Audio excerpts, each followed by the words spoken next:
here's my experience of class sharing.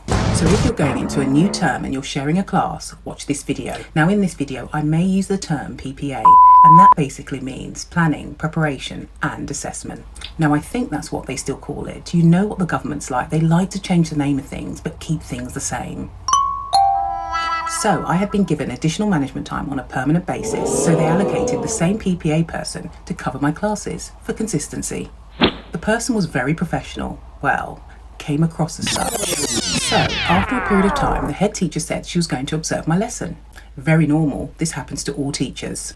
And in this school, they give you 24 hours notice. So during an observation, the head would always look at your books and your classroom environment. So I spoke to the PPA teacher and informed her about the observation. And I reminded her that she'll be checking the books and the classroom environment. So most importantly, could she make sure her books were marked up to date? She had the same amount of notice as me, 24 hours. Well, the teacher's face just dropped. She was annoyed. Maybe she had plans that night, who knows? She was cross. I just put it down to her having a bad day.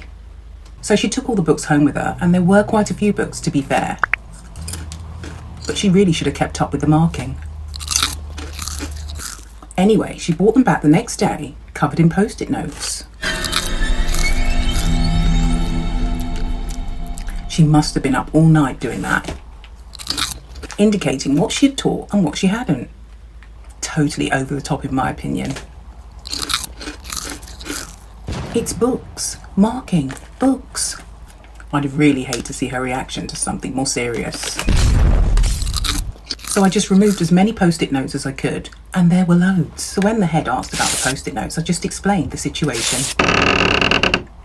Now this led to further scrutiny of her books and her teaching throughout the school, which wasn't good, so there was clearly a pattern of behaviour. So hopefully she learnt that every action results in a reaction.